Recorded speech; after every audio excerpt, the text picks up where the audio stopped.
কেমন আছেন সবাই? তো আজকে আমরা একদম টোটাল কোনো কাটছাঁট হবে না। দেখেন আমরা যে বাছুরগুলাকে আমাদের কি পদ্ধতিতে এবং কি কোন টাইমে কি কৃমির ওষুধ খাওয়াই আপনারা পরিপূর্ণ একদম প্রসেসটা দেখা পারবেন। কারণ ওই এডিটিং কইরা বিভিন্ন কইরা ওইগুলো মানুষে দেখাইতে পারে, কিন্তু আমার পক্ষে সম্ভব না। আমরা যা করি আমাদের খামারে যেভাবে ঠিক খাওয়াই ঠিক ওইভাবেই আপনারা দেখতে পারবেন। আর দেখেন আমরা দুধের বাছুর, যে বাছুরগুলার আপনার ২ মাস এবং কি ২.৫ মাস বয়স, এই বাছুরগুলোকে আমরা এই যে কৃমির ডোজ দিয়ে দিতেছি। এই কৃমির ডোজ দিয়ে দিব আজকে। কৃমির ডোজটা আমরা কোন টাইমে দেই, একটা বাছুরকে কতটুকু কৃমির ডোজ দিতে হবে, কি কৃমির ওষুধ খাওয়াইতে হবে এবং কি কিভাবে খাওয়াইতে হবে সব আপনারা দেখবেন এবং কি আমরা খাওয়াইতেছি আমি বলে দিব। আর এই কৃমির ওষুধ খাওয়ানোর পরে আপনার যে কি দিতে হবে লিভার টনিক এবং কি জিঙ্ক কতটুকু খাওয়াইতে হবে এই ভিডিও আমি এই আপনার আজকে এই ভিডিওটা দেখলেন, আমি এই কালকে আবার এই ভিডিওটা আপনাদের আপলোড করব। কারণ আপনারা যদি এগুলো দেখেন ধৈর্য ধারণ করে, অবশ্যই আপনাদের প্রচুর পরিমাণে উপকার হবে। কোনো রকম অপকারের কোনো আম লক্ষণ নাই। কারণ উপকার ছাড়া অপকার হবে না ভাই। তাই সবাই ধৈর্য ধারণ করে ভিডিওগুলো দেখেন যে আমাদের এই ২.৫ মাস এবং কি ২ মাসের বাছুরগুলোকে আমরা হেলমেক্স যে কৃমির ওষুধগুলো আছে, হেলমেক্স, এই হেলমেক্স দিতেছি। তবে এই ২.৫ মাসের যে বাছুরগুলা আপনার লাইভ ওয়েট হয়ে গেছে প্রায় ৫০-৬০ কেজির মতো। আমরা এই বাছুরগুলোকে আপনার ১.৫ পিস করে কৃমির ওষুধ, আপনার কৃমির যে ওষুধগুলো আছে হেলমেক্স, এগুলোকে আমরা প্রথমে একটা হাতুড়ি নিবেন অথবা একটা পুঁতে নেবেন, নিয়ে ফলের উপর রাইখা ওই আপনার যে ওষুধ আপনার খাপের ভিতর থাকবে ওই অবস্থায় গুঁড়ো করে নেবেন।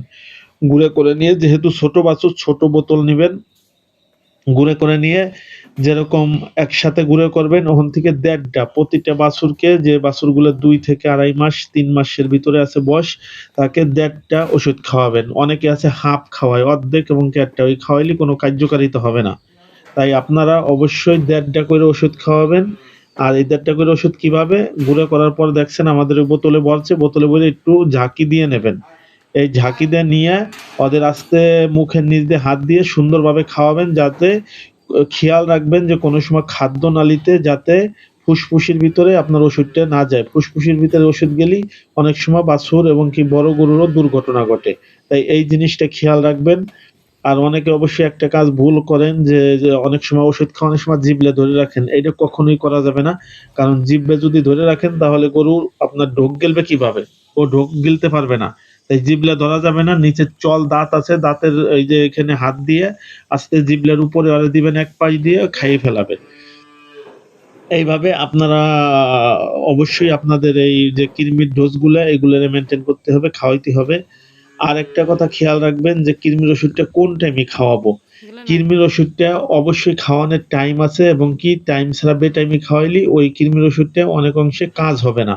তাই আপনারা অবশ্যই সকালে আগে ঘুম থেকে উঠে ফজরের নামাজ পড়ার পরাপরই সকালে একদম ভোর সকালে বাছুরকে কৃমির ওষুধ দিয়ে দিবেন। আর কৃমির ওষুধটা খাওয়ানোর পরে খেয়াল রাখবেন যে অবশ্যই আপনারা ১ ঘন্টার ভিতরে কোনো রকম কোনো খাবার দিবেন না। ১ ঘন্টা পরে আপনার গরুকে ১ থেকে ১.৫ ঘন্টা পরে গরু হোক আর বাছুর হোক এগুলাকে আপনারা খাবার দিবেন। কারণ ওই ১-১.৫ ঘন্টা সকালে খাবার দিবেন না। দেখেন এই যে আমাদের আরেকটা বাছুর কিভাবে আমরা খাঁচার ভিতরে উঠে তারপরে বাছুরটাকে খাওয়ানো হইতেছে। তো এইভাবেই আপনারা প্রতিটা বাছুর এবং কি গাভী যাদের যা আছে আপনারা ওয়েট অনুসারে আপনারা কৃমির ওষুধ দিবেন। আর সকালবেলা কৃমির ওষুধ দিবেন খালি পেটে। যাতে ওরা খালি পেটে ওষুধটা খাওয়ার পরে ১.৫ ঘন্টা পরে ঘাস দিবেন। তাহলে কৃমির ওষুধটা পর্যাপ্ত কার্যকর হবে। আর এই কৃমির ওষুধ খাওয়ানোর পরে আমরা যে মেডিসিন আপনার খাওয়াবো ৩ দিন খাওয়াইতে হবে। এই বাছুরটা খাওয়ানোর পরে হয়তোবা ক্ষুধা-মন্দা হইতে পারে, খাওয়া একটু অরুচি হইতে পারে। এই কারণে আমরা লিভার টনিক এবং কি জিঙ্ক সেই জিনিসটাও কিভাবে বাছুরকে খাওয়ানো যাবে, অনেকে আছে খাওয়াইতে পারেন না, ফেলাই দেয়। তো এই জিনিসগুলো যখন আমরা দেখবেন এবং কি শিখে রাখবেন তখন আপনাদের আল্লাহর রহমতে কোনো বাছুরকে খাওয়ানোর কোনো অসুবিধা হবে না। তাই অবশ্যই দেখেন আমরা প্রত্যেকটা বাছুরে কিভাবে যে এগুলো খাঁচার ভিতরে আছে, কারণ এগুলো ৩ মাস ওভার হয়ে গেলেই আমরা খাঁচার থেকে বের করব। ৩ মাস পর্যন্ত এরা খাঁচার ভিতর থাকবে। এদের ৩ মাস হয় নাই, ২.৫ মাসের মতো হইছে। তাই আমরা একে দেখেন এই যে কিভাবে আমরা খাওয়াইতেছি। সুন্দরভাবে খাওয়াবেন যাতে ওর শ্বাসনালীতে না যায়। এই খেয়াল করবেন।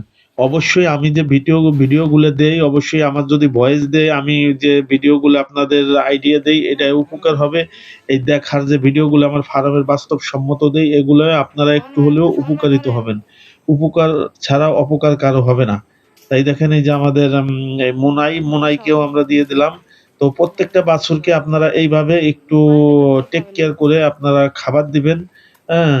এই আ আপনার কৃমির ঔষধ, কারণ কৃমির ঔষধ দেওয়ার পরে যাতে আপনার অন্য কোনো সমস্যা না হয় এজন্য সবাই দেওয়ার সময় সতর্ক থাকবেন এবং কি সুন্দরভাবে আপনার পানির সাথে মিক্সার কইরে কৃমির ওষুধটা খাওয়াবেন। তো এই আরকি, আজকে এই পর্যন্তই। ভালো থাকবেন সবাই।